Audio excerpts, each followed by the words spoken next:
Hi guys, আসসালামু আলাইকুম। কেমন আছেন সবাই? এখন আমি রান্না করব ফুলকপি। এটা হলো ফুলকপি, আমি কাটতেছি, তারপর রাখলাম, তারপর মাছগুলা ভেজে ভেজে ভেজে তারপর রাখলাম, রেখে তারপর কড়াই পেঁয়াজ দিয়ে দিয়েছি। পেঁয়াজটা ভেজে নেব কতক্ষণ, ভেজে তারপর ফুলকপিগুলো দিয়ে দিয়েছি, দিয়ে এখন ফুলকপিগুলা ভেজে নিব।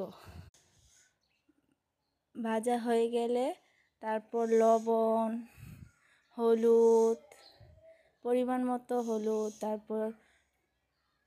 তারপর বড় জিরে গুঁড়া দিয়ে, তারপর মরিচ দিয়ে, তারপর ভালো করে মিক্স করে নেব।